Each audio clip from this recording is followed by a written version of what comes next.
Sometimes the smallest miracles take root in the loneliest places. On a quiet, cracked back road outside of Oak Hollow, a weary single father named Emmett Walsh slowed his pickup beside a broken-down minivan. Inside sat a woman with fire in her eyes and despair in her posture, shielding her twin daughters from the scorching Texas sun. He didn't know it then, but that moment, that small decision to stop, would shift the course of all their lives forever. This isn't just a story about fixing machines or chasing long-lost dreams. It's about the unexpected family you sometimes find when life strips everything else away. About the kind of love that doesn't knock loudly, but settles in and builds something new from the rubble. If you believe in kindness, grit, and the beauty of second chances, we welcome you to join our journey. Tap subscribe and walk with us through every chapter of this ordinary yet extraordinary miracle. Now let's begin. The old Walsh Auto Repair had once stood tall on the edge of County Road 307, a small but sturdy symbol of pride in a town so small it never even made the weather maps. Now it looked more like a ghost. Sun-bleached walls, a sagging corrugated roof, and a faded sign that barely clung to the front post, Walsh Auto, St. 1969. Inside, it smelled of grease, rust, and patience. Emmett, sleeves rolled to his elbows, wiped his hands on a paint-stained rag. Before him sat the gutted remains of a 1970 Chevrolet Chevelle. Not just a car, but a promise. He'd been restoring it piece by piece, not for money, but for something deeper, something sacred. At the far end of the garage, cross-legged in a nest of old blankets and lined notebooks, sat his son. Noah, age 9, barely spoke anymore. The light in him had dimmed 2 years ago when Emmett's wife, Noah's mother, had passed. Noah now lived in his sketches. Engines, side views of classic muscle cars, and often the image of a modest house with smoke curling from a chimney. One that only existed in pencil, dreams, and hope. Emmett turned back to the Chevelle and ran his hand down its dented hood. The town folks told him it was a waste of time. No customers, no point, but they didn't understand. He wasn't restoring the car for profit. He was trying to prove to himself, to Noah, and maybe to the ache in his chest, that some things could be rebuilt, even if the world insisted they were beyond saving. A breeze swept through the open garage doors, smelling of sagebrush and distant thunder. The Texas sun leaned hard against the gravel, and the air shimmered with heat. Emmett checked the time, 3:05 p.m. Almost time to deliver a rebuilt engine part to a buyer an hour out in Freestone County. It was a good payday, rare as they were. He didn't like leaving Noah alone, but Miss Margot at the diner promised she'd stop by. Still, his gut twisted. Noah didn't trust people anymore. Truth be told, neither did Emmett.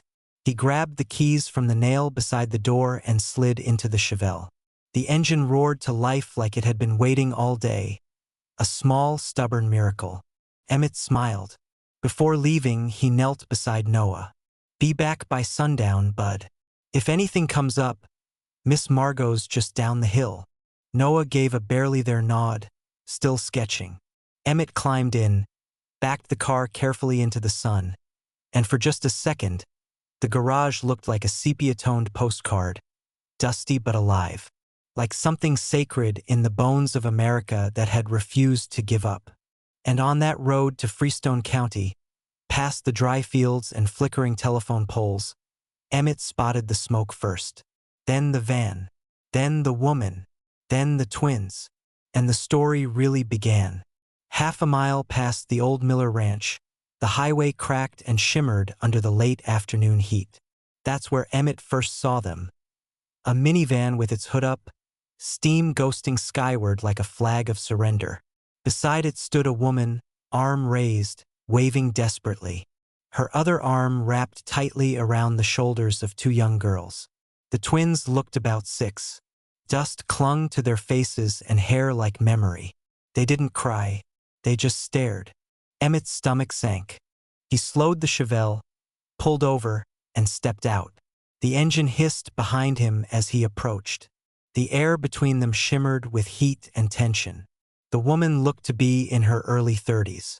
Her jeans were worn at the knees.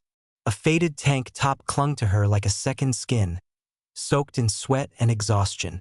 The girls, identical, with tangled blonde hair and hollow cheeks, clung to her legs like barnacles in a storm. "Please," the woman said, her voice cracking. "We've been stuck since noon. No water. The girls haven't eaten since last night." Emmett didn't hesitate. He didn't need to hear the whole story. The desperation in her eyes spoke louder than words. "Pop the hood," he said. The woman blinked, surprised.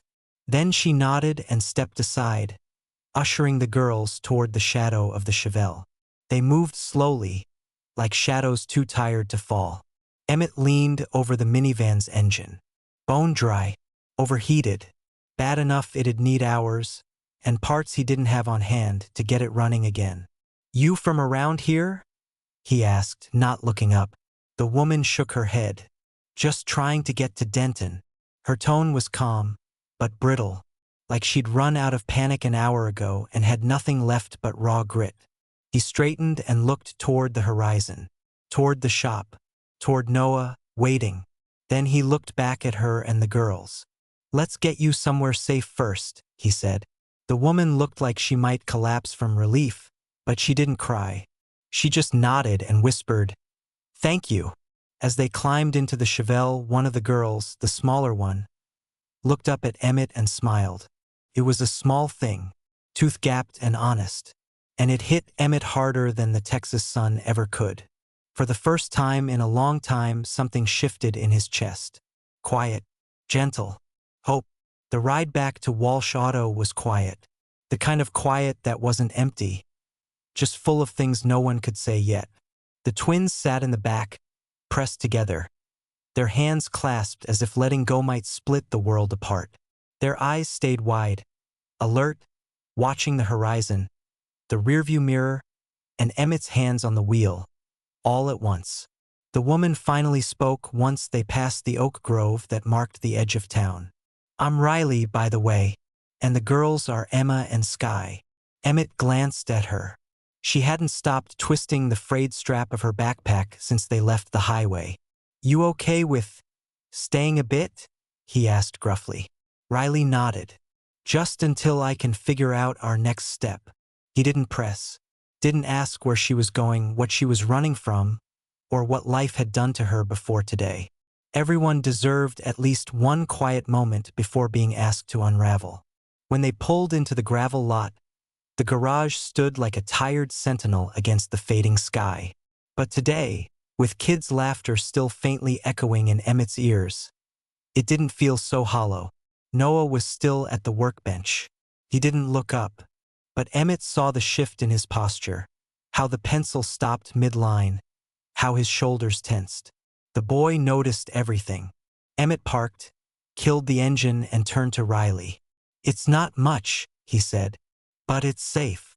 She nodded, gripping the door handle like it was the last steady thing she had left.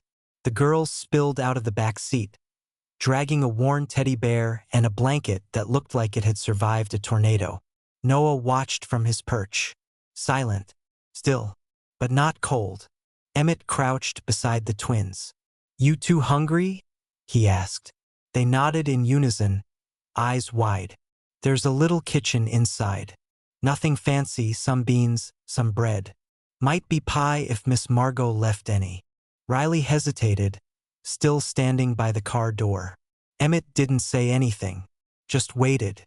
After a beat, she murmured, "Thank you," and gently nudged the girls toward the door. Noah stood, still holding his sketchbook, and slowly trailed after them. Inside, the kitchen looked like it had lost a fight with time. The fridge rattled, the sink dripped, the table wobbled, but there was food, and right now that was sacred. Emmett opened a can of beans and poured it into a dented saucepan. Sliced bread with a shaky hand, the way his own father had once done on Sundays. He didn't speak, didn't explain, just moved with quiet care. The kind of care you only give when you've known too much loss. Noah stood in the doorway, watching, not running. Another miracle. When the food was ready, Emmett served the girls first thick bread, hot beans, and 2 mismatched spoons.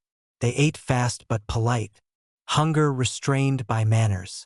Riley sat last, her hands white-knuckled around the bowl, like letting go might undo her.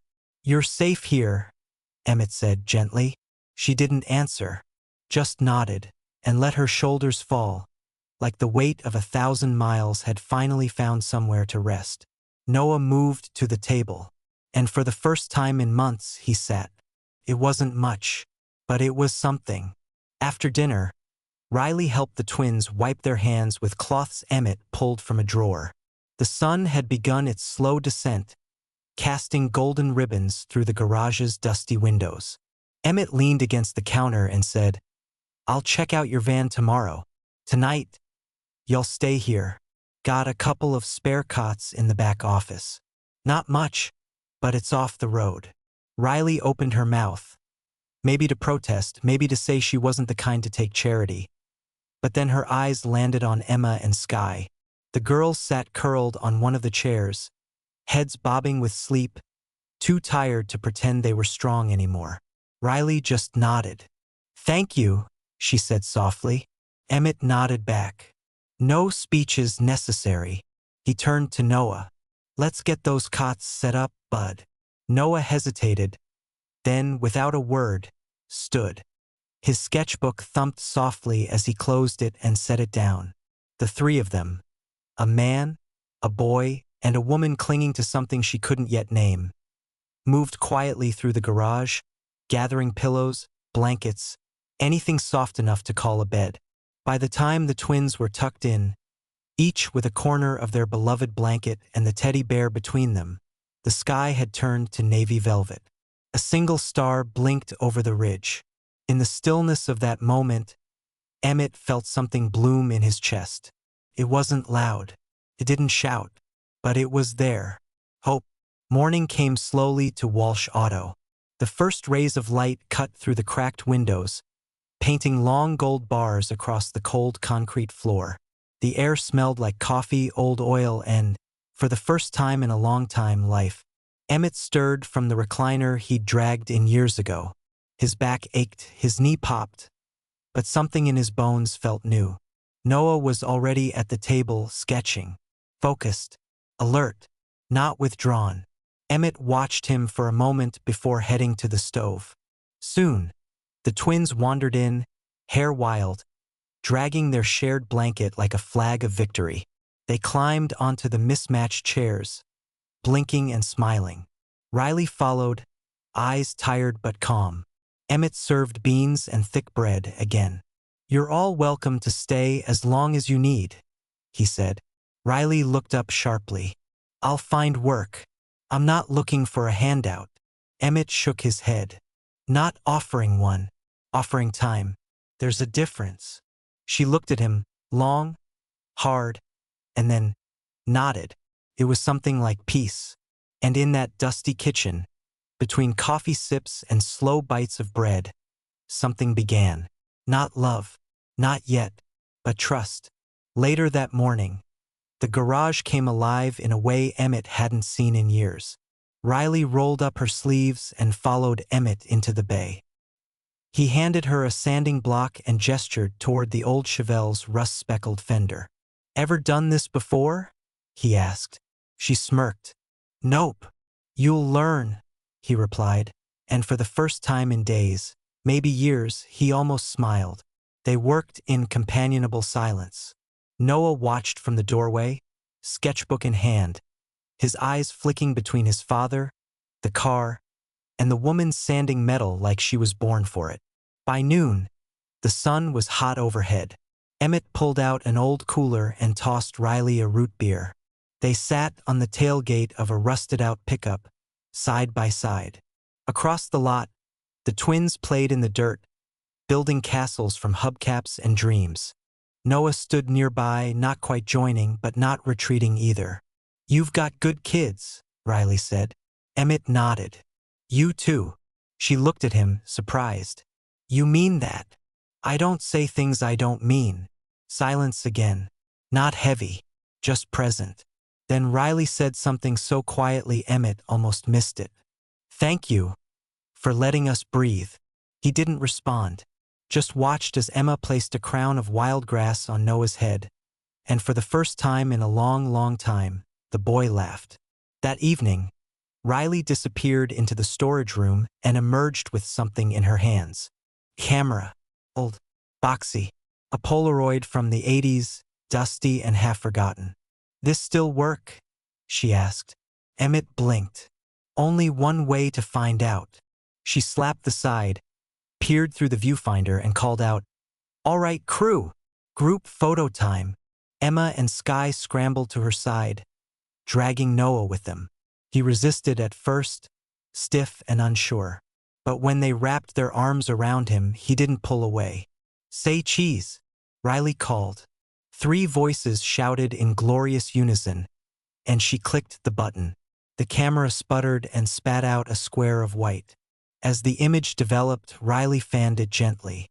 Then she smiled and handed it to Emmett. It was them. All of them. Tangled limbs, dirt-streaked faces, sunlight flaring behind them like something holy. "You keep this," she said. Emmett stared at the photo like it might vanish. Then he walked into the garage and pinned it above his workbench, center stage. A new beginning. That night, after the kids were asleep, sprawled in tangled blankets and soft snores, Emmett and Riley sat on the front steps of the garage. The sky stretched wide and silent above them, stars scattered like spilled salt across black velvet. A quiet peace hung between them, not the awkward kind, the good kind, the kind that meant you didn't need to fill the silence with anything. Riley shifted slightly, the red ribbon still wrapped around her wrist from earlier, the one Emma had tied to the old bike they'd decorated that afternoon. "You ever think some people are just too broken?" she asked softly. Emmett leaned back, boots on the gravel. "I used to," he said. "But then I realized things don't have to go back the way they were. You can build new. From scratch if you have to." Riley looked down at the ribbon, tracing it with her fingers. "Even if the parts don't match anymore?" He chuckled, a low, dusty sound. "That's what a good mechanic does. You weld the broken places stronger than before." She didn't answer, but she smiled, slow and honest. The next morning, sunlight spilled across the shop like honey, warm and golden. Noah sat at the table drawing plans. Not just sketches now, but something bigger. Ideas. Next to him, Riley laid out bolts, screws, and sandpaper. The twins argued over what color stripes they should paint the Chevelle. "Rainbow flames," said Emma. "No, black with sparkles," Sky insisted. Emmett raised an eyebrow. "It's a classic muscle car, not a unicorn. But why can't it be both?" Riley chimed in, winking at the girls. He shook his head, but he was smiling. By afternoon, the garage buzzed with new energy. Ben worked quietly on a new design for the dashboard, one that included secret compartments, a little dinosaur carving, and, reluctantly, glow-in-the-dark stars. The Chevelle was becoming more than a restoration. It was becoming theirs. That evening, Emmett gathered the kids and Riley around the old blueprint of the original Chevelle. He laid it beside the sketches they'd created. It was messy, imperfect, but it was magic. "All right," he said, tapping the paper. "If we're going to do this, we do it right, piece by piece." Ben's eyes lit up. Emma clapped. Sky did a happy dance. Riley just smiled at Emmett, that quiet, fierce kind of smile that said, "We're building more than a car. We're building a life." The next few days found rhythm. In the mornings, the garage echoed with laughter, tools clinking, sandpaper scratching, and tiny sneakers tapping on concrete. Emmett and Riley worked side by side under the lifted hood of the Chevelle. He showed her how to test a belt's tension, how to feel the pulse of a carburetor like checking for a heartbeat. She learned fast, hands nimble, mind sharp. The girls painted decorative stars on the inside of the glove compartment. "For good luck," said Emma. Noah wired the dash, more confident by the day. occasionally letting out thoughtful hums like an old soul in a young body. Every night, they sat under the stars, grilled cheese sandwiches in hand, tomato soup in tin mugs, the old radio crackling classic blues into the warm Nevada dusk. And every night, Riley took a photo with the Polaroid. Some blurry, some crooked, all perfect. One evening, she handed Emmett a new one. Noah, sitting cross-legged on the Chevelle's hood, holding a wrench and smiling a soft, crooked smile. "He's coming back," Riley whispered. Emmett looked at her, then the photo, and quietly said, "Yeah, he is." By the weekend, word had spread. First came a woman from neighboring Elko County, an old Ford pickup that hadn't run in a decade. Then a teenage girl with a rusted-out Camaro, asking if they taught kids to weld. Even old Mr. Sutter, who used to mutter that Emmett's garage was a graveyard, rolled in asking if someone could check his transmission. Emmett didn't turn anyone away. If the bolts weren't rusted shut, if the kids weren't worn out, if the sun still hung above the ridge, they worked. Not for profit, for purpose. That Saturday evening, a black sedan pulled into the gravel drive. Sleek, shiny, very much not from around here. Emmett straightened, wiping his hands on a rag. The driver stepped out. Polished shoes, tailored slacks, expensive sunglasses. "You Emmett Walsh?" "I am. Name's Jordan Hayes. I'm with American Restorations Weekly. We heard about your Chevelle at the county fair. People are talking. A lot of people." He handed over a business card. "We're starting a national feature. Stories about shops like this, not big brands, not chrome polishers. Real restorations. Real heart." Emmett stayed quiet, letting the man talk. "We'd love to spotlight your garage, even sponsor tools, parts, supplies, let you stay independent, but help keep this alive." The man paused. "You'd get to keep doing what you're doing, just with a little more reach." Riley had walked up by then, the girls peeking from behind her legs. Noah stood near the Chevelle, listening carefully. Emmett looked at them, then at the garage, then at the man. "I've got one condition," Emmett said. "Sure," said Jordan. "This isn't just mine," he said. "It's ours. If we do this, it's as a family." Jordan smiled.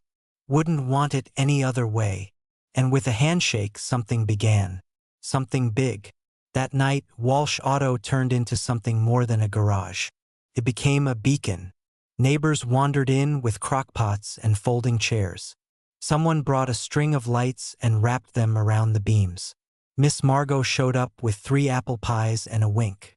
A retired Army vet played harmonica on the tailgate of his truck while Emma and Sky danced barefoot in the dust. Riley manned the grill, turning hot dogs with one hand and balancing a paper plate with the other. Emmett? He just watched. Watched Noah laugh so hard he fell over. Watched Sky tie streamers to a rusty jack stand. Watched the garage, once a tomb of silence, pulse with life. He stood beside Riley as night settled in, both of them holding lukewarm coffee and letting the joy settle deep into their bones. "You know," she said, voice low, "when I was younger, I thought miracles were loud. Fireworks, trumpets, sky-opening stuff. And now?" Emmett asked. "Now I think they sound like an engine turning over again. Or a boy laughing when you thought he never would." She looked up at him. "You think we're building a miracle?" she asked. He glanced toward the Chevelle. Dusty, unfinished, alive. "I think we already have." The next morning, Emma tied the red ribbon to the Chevelle's rearview mirror. Carefully, reverently. "For luck," she declared. The ribbon fluttered in the wind like a flag of hope. It wasn't polished. It wasn't shiny. But it was theirs. And that made it perfect. Later, as they prepared for the county showcase, the kids cleaned the Chevelle with dish rags and their sleeves. Riley touched up the paint with a borrowed brush. Noah rewired a last loose connection under the dash with practiced confidence. When the car finally purred to life, everyone clapped, even Emmett. Ben climbed into the passenger seat. Riley into the back with the girls. Emmett turned the key once more and drove them all down the long road into town. The red ribbon danced in the breeze. And for the first time in years, Emmett Walsh smiled so wide his jaw ached. The county showcase sprawled across a dusty fairground just outside Lynbrook. A colorful patchwork of tents, kids with cotton candy, and old-timers arguing over whose V8 had more growl. Emmett parked the Chevelle between a spotless 1959 Cadillac and a vintage Corvette polished to the point of blindness. People stared. Some admired. Some smirked. He heard the whispers. "Paint's a bit rough. Is that duct tape near the bumper?" But Emmett didn't flinch. Because he knew what they didn't. This car was built from heartbreak and healing, not polish and trophies. Noah held Sky's hand. Riley stood tall, arms crossed, her eyes scanning the crowd. The judges arrived, clipboards in hand, sunglasses low, expressions unreadable. They walked the line, nodded at the Corvette, smiled politely at the Cadillac, paused in front of the Chevelle. One judge opened the hood, studied the wiring. Another tapped the fender, wrote something down. Then, they moved on. Riley's shoulders tensed. Emmett just placed a hand on her back. "Let it go," he murmured. When the awards began, the usual suspects took the big prizes. Best paint, best original restoration, best engine. The Chevelle? Nothing. Until the final category. The announcer, an older man with a paper script and gravel in his voice, leaned into the mic. "We've got one more award tonight, one we don't usually give out. But this year, well, it's earned." He looked up, eyes twinkling. This year's Heart of the Show award goes to the Walsh Auto Crew and their 1970 Chevelle for reminding us all what restoration really means. The crowd was still. Then came the applause. Real, thunderous applause. Noah looked stunned. Sky jumped up and down. Emma screamed. Riley cried. Emmett? He just smiled and led his crew, his family, to the stage. Noah clutched the hand-painted plaque like it was a golden crown. The girls waved to strangers like queens in a parade. And Emmett? He stood at the mic, cleared his throat, and simply said, "Thanks for seeing what we built. It's not perfect, but it's real." That night, as they drove home under the wide Nevada sky, the ribbon tied to the mirror came loose. Lifted by the wind, it soared through the open window and disappeared into the starlit dark. But Emmett didn't chase it. He didn't need to, because the miracle had already taken root. Right here, with them. A week after the county fair, Walsh Auto buzzed with a quiet electricity. Not the kind that came from machines, but from people. The garage had changed. So had the people inside it. Noah now had a wall filled with blueprints and sketches. Ideas too big for one shop to hold. The twins had claimed the garage yard as their kingdom, riding bikes and drawing chalk murals across the concrete. Riley started organizing weekend classes for neighborhood kids. Intro to grease and grit, she joked. Emmett just kept doing what he did best. Fixing, mending, believing. The Chevelle sat in its usual spot, a little dusty now, but proud. Visitors still stopped by to see the heart-built car. Some asked for photos. Others brought their own beat-up vehicles, not for repair, but for restoration of a different kind. Because Walsh Auto wasn't just a garage anymore. It was a refuge, a reminder that broken didn't mean worthless. That scars could be maps, not warnings. That some families are chosen, built bolt by bolt, moment by moment. One October night, after another long day of grease, teaching, and laughter, Emmett stood alone in the shop. Riley was outside with the kids, roasting marshmallows over a fire pit. Their giggles drifted through the cracked garage window like a hymn. He reached into his pocket and pulled out something small. A ring, not store-bought. It was a loop of polished steel wire salvaged from the original Chevelle frame. Twisted, strong, scarred, real. He held it in his palm, staring at it under the glow of the overhead bulb. Then he stepped outside. Riley saw him coming, smiled like she'd known he would. "Got a minute?" he asked. "Always." They walked to the edge of the lot. Stars blinked overhead, and firelight danced behind them. "I know it's not gold," he said. "No diamonds either. But it's from something that made it through the fire. And so are we." He opened his hand, revealing the ring. "I'm not asking for perfect, Riley. Just real. Just us." She didn't speak. She just took the ring, slipped it onto her finger, and whispered, "I never wanted perfect. I wanted you." Then she kissed him, soft, certain. And behind them, the twins howled with glee. Noah rolled his eyes and grinned. That night, under Nevada stars, Walsh Auto didn't just fix cars. It built miracles. With red ribbons, with broken hands, with laughter, scars, and a stubborn belief that family is something you build and protect. And as Emmett held Riley's hand beneath the stars, he knew this wasn't just a second chance. It was a new beginning, and it was just getting started.